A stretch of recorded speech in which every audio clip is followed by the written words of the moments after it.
Bonjour tout le monde, j'espère que ça va bien, c'est Sébastien d'Audiostop Disquaire. Écoutez, merci beaucoup de nous suivre en si grand nombre. J'ai vu qu'on était rendu à environ 420 abonnés, donc c'est super. La communauté Audiostop grandit de jour en jour, donc c'est grandement apprécié. Si vous aimez notre chaîne, partagez avec vos amis. C'est très, très apprécié. Aujourd'hui, je voulais seulement vous parler peut-être un petit peu de l'échelle Goldmine. Qu'est-ce que c'est l'échelle Goldmine? On va voir plus en détail durant la vidéo. Mais en gros, c'est le système international de gradation. Ce qu'on utilise soit sur Discog ou soit en magasin. Il y a certains magasins qui vendent de l'usager qui utilisent ce système-là. Puis aussi sur les sites transactionnels comme eBay, etc. Donc, les gens utilisent ce système-là un peu partout. Je voulais vous en parler parce que c'est un sujet qui suscite un peu les débats, puis on va savoir pourquoi. Donc, sans plus tarder, voici mon topo sur l'échelle Goldmine. Avant de parler plus en détail de l'échelle Goldmine, je voulais vous faire un bref historique de celui-ci. Donc, l'échelle, le classement de Goldmine Record a été créé à l'origine par un gars qui s'appelle Tim Neely dans les années 70. Neely était un collectionneur de disques et un revendeur, et il a constaté un besoin, lorsqu'il revendait des disques, un besoin d'une façon de communiquer avec les acheteurs sur l'état des disques. Donc, il a élaboré un système standardisé pour classer les disques vinyles, dans le fond. Donc, le classement, à proprement dit, a paru pour la première fois dans le magazine Goldmine, en 1974. C'est un article que Neely avait écrit pour le magazine. Donc, il a parlé de son échelle. Puis aussi, le système comprenait aussi d'autres informations par rapport au disque. Aujourd'hui, le système Goldmine, dès son apparition, le système Goldmine est devenu très populaire et a été rapidement adopté par plusieurs utilisateurs et revendeurs, collectionneurs aussi. Et il est encore largement utilisé aujourd'hui. Donc, le système, à proprement dit, n'a pas beaucoup varié depuis les années 70, à quelques exceptions près. Mais la base est restée la même. Donc, le système Goldmine est devenu avec les années le système de gradation le plus utilisé. Il en existe quelques autres dans différents pays, dont notamment au Royaume-Uni, je crois, dont ils ont un autre système qu'ils utilisent, mais c'est à peu près la même chose, c'est une autre échelle, mais avec des cotes peut-être un peu différentes. C'est ce qui a été adopté à 95% à travers le monde. Donc, sur Discog, on retrouve l'échelle Goldmine. La plupart des boutiques en ligne et en magasin utilisent l'échelle Goldmine aussi pour les vinyles usagés. Donc, c'est devenu quand même assez standardisé. Puis, on s'entend pour dire que ça facilite la communication entre les acheteurs et les vendeurs. Donc, sans plus tarder, je vais vous parler un peu plus de comment grader un disque. La gradation Goldmine est plus visuelle que auditive. Qu'est-ce que ça veut dire? C'est que vraiment, les disques sont évalués de façon visuelle généralement. Donc, la pochette et le disque, on les regarde, on analyse le tout, et c'est là qu'on fait notre gradation. C'est sûr que dans le meilleur des mondes, il faudrait que les deux soient faits, soit la gradation visuelle et auditive. Mais on comprendra que dans le cas d'une boutique de vinyle comme nous, par exemple, on a 6 à 7 000 vinyles en inventaire dans le moment. C'est certain qu'on ne peut pas tout écouter les deux côtés, etc. Donc, c'est sûr que il peut y avoir un peu de subjectivité parfois. Donc, mais il faut comprendre que l'échelle repose malheureusement sur 3 facteurs quand même importants. Le premier, c'est la subjectivité des yeux de l'évaluateur. C'est sûr que si on n'est pas habitué en tant qu'évaluateur de faire de la gradation, il peut y avoir des erreurs, c'est certain. L'idéal, c'est vraiment quand on achète un disque, d'évaluer sa provenance, voir est-ce que les vendeurs sont aguerris, est-ce qu'ils sont capables d'évaluer les disques. Généralement, si vous achetez en magasin, les gens voient tellement de disques souvent que c'est quand même, la marge d'erreur est moindre. Mais ça peut arriver des erreurs, ça arrive à tout le monde. Donc, c'est sûr que ça, c'est le premier point, la subjectivité de l'évaluateur. Deuxième point, c'est la compréhension que fait l'acheteur par rapport à l'évaluation qui a été faite. Donc, c'est certain que si l'un et l'autre des parties n'ont pas la même vision des choses sur c'est quoi un VG+, au départ, ça fonctionne pas. Donc, c'est sûr que c'est un peu subjectif à ce niveau-là. Mais vu que l'échelle a été quand même créée dans les années 70, ça fait quand même assez longtemps que cette échelle-là est établie. Ceux qui sont collectionneurs depuis un certain temps s'entendent sur c'est quoi un VG, VG+, etc. Donc, c'est quand même, c'est sûr que ça peut être variable, mais de règle générale, c'est quand même assez bien fait. Le troisième point, c'est le fait que les disques ne sont pas toujours aussi bons ou aussi mauvais qu'ils ne paraissent. Dans le sens que certaines fois, vous allez évaluer un disque qui est VG+, mais à l'écoute, vous l'écoutez, puis il y a beaucoup de crackle, de petits sons, de bruit de fond. Donc, il peut sonner plus comme un VG, VG-. Mais c'est sûr que, comme je vous dis, l'échelle est basée de façon plus visuelle. Donc, il faut quand même s'attendre à ce qu'il y ait peut-être une marge d'erreur aussi. Donc, il faut être un peu flexible en tant qu'acheteur à ce niveau-là. C'est sûr que si vous n'avez aucune flexibilité, puis vous voulez un disque parfait, ben moi, je vous recommande simplement d'aller voir les disques neufs en partant. Vous allez peut-être avoir la chance d'être moins déçu. Sauf que c'est ça, les disques vinyles, il y a toujours des petits défauts. Faut s'attendre à ça. Donc, tout ce qu'on fait, c'est qu'on essaie d'évaluer au mieux possible.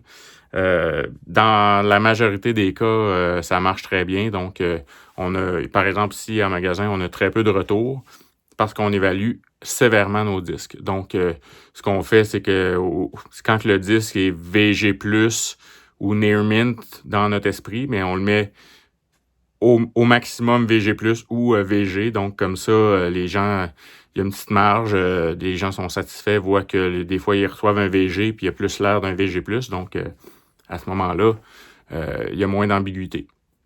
Donc, ça peut être une façon de faire aussi au niveau de la gradation. Donc, c'est sûr que vous allez voir, quand vous allez commencer à grader, c'est pas tout le temps facile au début, mais avec l'expérience, on acquiert des connaissances. C'est comme dans tous les domaines, là. On commence à quelque part, on fait des erreurs, et puis à un moment donné, on devient meilleur au niveau de la gradation. Donc, c'est sûr que ça demande une certaine concentration.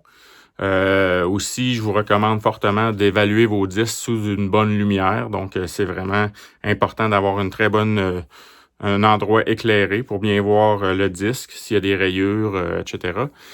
Sur la pochette, c'est toujours plus évident, mais sur le disque, des fois, ça peut être moins évident. Donc, voilà. Sans plus tarder, je vais parler un peu plus en détail des cotes de gradation. Si on parle des cotations plus en détail, tout d'abord, je dois vous mentionner qu'il y a toujours 2 cotations sur une évaluation.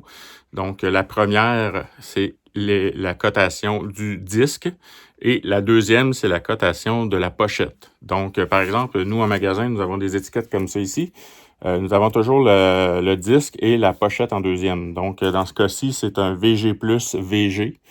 Donc, la première cotation, c'est le disque et la deuxième, c'est la pochette. Donc, je vais passer un après l'autre les gradations avec leur description. Donc, ça va vous donner une idée générale de l'échelle Goldmine. Nous, en magasin, on s'est fait un petit guide comme ça ici que les gens peuvent consulter quand ils sont ici dans le magasin. Ça leur donne vraiment des détails là, sur l'échelle, en fait. Là. Donc, c'est cette description-là que je vais vous lire ce matin. Et puis, on commence sans plus tarder. Premièrement, nous avons la cotation M qui est pour Mint.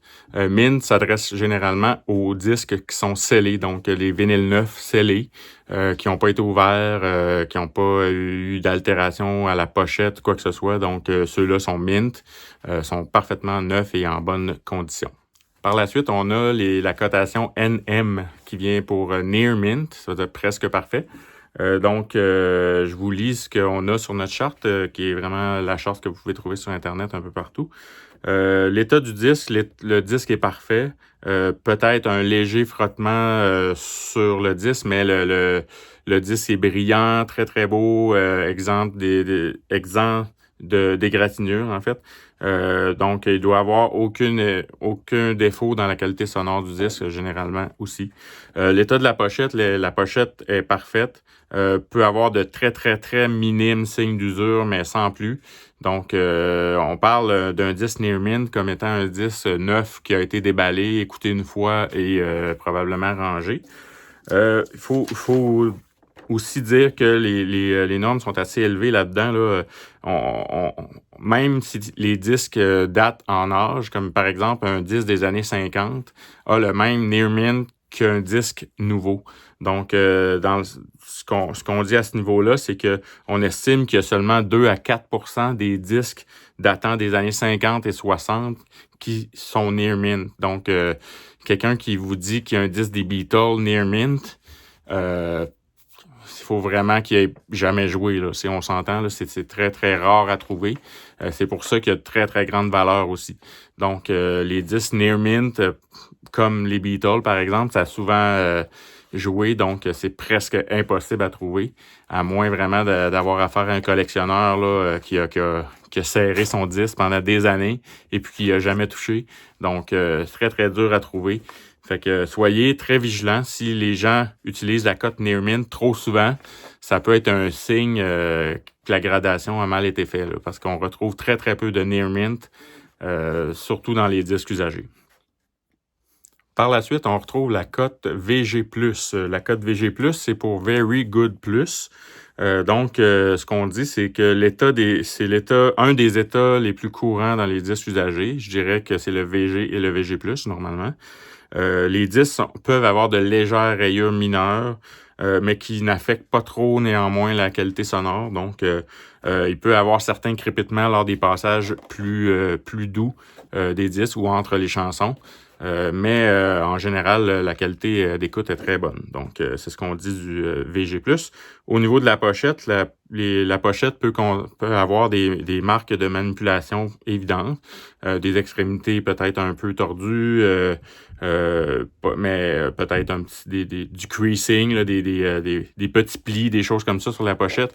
Mais de règle générale, la photo, le cover art sur la pochette doit être très, très beau. Pas de déchirure, pas de coin coupé, pas de punch hole. Donc, normalement, quand on voit des punch holes ou des cut corners qu'on appelle, moi, personnellement, je les classe dans le VG et non VG+. Donc, voilà. Par la suite, on retrouve le VG pour Very Good. Donc, au niveau du disque, les signes d'âge peuvent être présents. Le disque peut avoir quelques rayures et marques sans être trop profondes et peuvent affecter légèrement la qualité sonore. Quelques crépitements, grésillements passagers, mais sans gêner la lecture entière du disque. Donc, ça doit être quand même acceptable. Au niveau de la pochette, elle peut être usée avec des plis, des marques, peut-être un petite décoloration, début de marque de ringwear, comme on appelle là, sur la marque du disque sur la pochette. Des écritures sur la pochette, des signatures. Les gens avaient tendance à signer leur disque à une certaine époque. Donc, quand on voit une marque au crayon sur une pochette, c'est automatiquement VG chez nous. Donc, ainsi que aussi un punch hole ou un cut corner. Donc, aussitôt qu'il y a une altération au niveau de la pochette, VG automatique. Par la suite, on retrouve les cotes un petit peu plus basses, mais quand même acceptables. Sur l'échelle Goldmine, il n'y a pas de VG moins. Moi, en magasin, j'en mets une parce que certaines fois, on a des disques qui sont un petit peu rayés, mais qui sont quand même acceptables. On les écoute, puis ça sonne bien quand même. Donc, j'ai inséré la cote VG-. Certains vendeurs le font, d'autres non. C'est à voir, mais moi, je trouve qu'il y a quand même un bon gap entre un G+ et un VG. Donc, j'aime avoir la cote VG-. pour les disques qui ont quand même de l'allure là, sans être G+. On passe par la suite à la cote G+, pour Good+. Là, on tombe dans les cotations vraiment plus basses. Moi, personnellement, en magasin, j'essaie d'en garder le moins possible, à moins que ce soit des disques qui sont rares ou des choses comme ça. Donc, c'est sûr que là, à ce moment-là, je les garde, mais sinon, j'essaie de me tenir dans le VG+.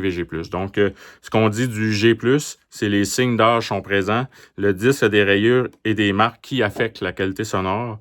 Il peut avoir des craquements et également des petits sauts si le disque est légèrement gondolé. Moi, quand un disque est gondolé, je le mets le mets pas en magasin, donc j'ai un bémol là-dessus, là, mais je vous dirais qu'il faut rester vigilant. Donc, au niveau de la pochette est usée avec des plis, peut avoir des déchirements, des décollements, décoloration, un ringwear assez présent. Donc, à ce moment-là, c'est une pochette qui est G+. Ensuite, on tombe dans les catégories vraiment plus basses. Là, on parle de G pour good ou de F pour fair. Donc, moi, ces deux-là, je les classerais là, quasiment ensemble. Là, dans le fond, au niveau du disque, on parle d'un disque qui est grandement détérioré, beaucoup de rayures. On entend beaucoup de bruit. Le bruit prend le dessus sur la musique. Donc, c'est vraiment pas agréable. Si vraiment c'est un disque rare, je vous conseille peut-être de juste le garder comme objet de collection, mais ne faites pas jouer ça sur vos tables tournantes. Là. Vous allez briser les aiguilles ou les stylus. C'est pas très, très recommandé. Donc, c'est vraiment des disques très abîmés, même peuvent être cassés dans certains cas. Donc, c'est pas recommandé. Au niveau de la pochette, même chose. Là, une pochette avec un état de détérioration très, très avancé. Peut avoir des splits. Là, la pochette peut être ouverte en deux, tout ça. Là, donc, on parle d'une pochette très, très usée. Donc, avec un gros ringwear, on voit quasiment plus rien de la photo sur la pochette. Donc, c'est ça l'état F ou G. Donc, pour conclure, je vous dirais, j'aurais aimé ça vous montrer des exemples plus visuels de chacun des états. J'ai utilisé les icônes qu'il y a sur Discog là, pour vous donner une petite idée là, avec la pomme. Là, je trouvais ça intéressant. Mais c'est très dur à montrer en photo ou en vidéo comme ça. Il faut vraiment avoir le disque dans les mains. Donc, moi, je vous recommande fortement, si vous êtes en magasin, vous avez un doute sur la gradation qui a été faite, demandez au vendeur d'écouter le disque, de vous parler de comment il a gradé son disque. Pourquoi il a mis cette cote-là. Donc, posez des questions, gênez-vous pas. On est là en magasin pour ça. Puis aussi, si le vendeur refuse de vous faire écouter le disque, changer de magasin, là, c'est pas normal. Donc, normalement, vous avez le droit d'écouter ce que vous achetez avant. Donc, c'est sûr qu'on le ferait pas pour tous les disques, mais si vous avez un disque qui vaut cher, que vous voulez acquérir, mais des fois, ça vaut la peine de l'écouter avant. Donc, vraiment, les magasins sont là pour ça. S'il y a vraiment un refus, posez-vous des questions. Pour ce qui est de l'achat sur Internet, c'est sûr qu'il faut se fier à la cote. Dans certains cas, moi, je vous dirais, dans le cas où, justement, vous achetez des disques rares ou coûteux, posez des questions via le chat ou via courriel. Vous pouvez même demander d'envoyer des photos, vidéos, du son, etc. Donc, gênez-vous pas pour pousser la chose. Les vendeurs, généralement, apprécient de le faire. C'est sûr qu'on peut avoir toutes sortes de réponses sur Internet, mais si c'est un vendeur honnête, il va vraiment coopérer, puis il va comprendre que vous voulez vous assurer de la qualité de votre achat. Donc, moi, je vous recommande fortement là, de poser des questions, puis c'est la meilleure façon là, que je vous dirais d'avoir une certaine réponse au niveau de la cote. Mais en terminant, rappelez-vous que la gradation est souvent au niveau visuel, donc soyez pas surpris si vous arrivez à la maison, vous entendez peut-être un petit crépitement. Ça fait partie du charme du vinyle, donc c'est ça. Donc, j'espère que vous avez apprécié et que ça vous a éclairé un petit peu plus. Si jamais vous avez des questions, n'hésitez pas à m'écrire via les commentaires au bas de la vidéo. Puis je vous invite en terminant à toujours nous suivre sur audiostopdisquaire.com ou sur Facebook. Allez voir nos nouveaux arrivages qui sont quand même très fréquents. Donc, sur ce, continuez de collectionner avec passion et bonne écoute et à une prochaine vidéo.